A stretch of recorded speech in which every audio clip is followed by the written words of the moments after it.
జై శ్రీరామ్. అందరికీ నమస్తే అండి. నేను మేఘనారెడ్డి. ఈ రోజు నేను మన ఛానల్ ద్వారా బ్రహ్మశ్రీ చాగంటి కోటేశ్వరరావు గారి జన్మదినం సందర్భంగా వారి ప్రవచనాలతో నాకున్న అనుబంధం అండి. తన ప్రవచనాలతో ఎందరో ధర్మ మార్గంలో నడిచేలా చేసిన గొప్ప మహనీయమైన వ్యక్తియే బ్రహ్మశ్రీ చాగంటి కోటేశ్వరరావు గారు అని చెప్పడంలో ఎటువంటి సందేహము లేదండి. పూజ్యులు గురువు గారు అని చెప్పొచ్చు. ఎందుకంటే చిన్నప్పటి నుంచి గురువు గారి ప్రవచనాలు వింటూ పెరిగాను.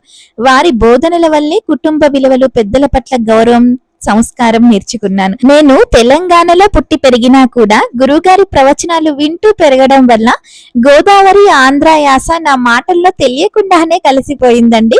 గురువుగారి మాటల్లోని మాధుర్యం అంటే నాకు ఎంతో ప్రత్యేకమైన అభిమానం. గురువుగారి బోధనలు నా జీవితంపై చూపిన ప్రభావాన్ని ఎప్పటికీ మరువలేను. గురువుగారైన ప్రవచన చక్రవర్తి బ్రహ్మశ్రీ చాగంటి కోటేశ్వరరావు గారికి మరోసారి జన్మదిన శుభాకాంక్షలు తెలియజేస్తూ, వారు ఆయుర ఆరోగ్యాలతో మరెన్నో సంవత్సరాలు ధర్మ ప్రచారం చేస్తూ అందరికీ మార్గదర్శకులుగా ఉండాలని ఆ భగవంతుని ప్రార్థిస్తున్నాను. 2 తెలుగు రాష్ట్రాల్లో వారి ప్రవచనం ఒక ప్రభంజనమై అందరిలోనూ చైతన్యం నింపుతూ ప్రజలందరినీ ధర్మ మార్గంలో నడిపించాలని కోరుకుంటూ గురువు గారికి మరోసారి పాదాభివందనాలు తెలియజేస్తూ జన్మదిన శుభాకాంక్షలు.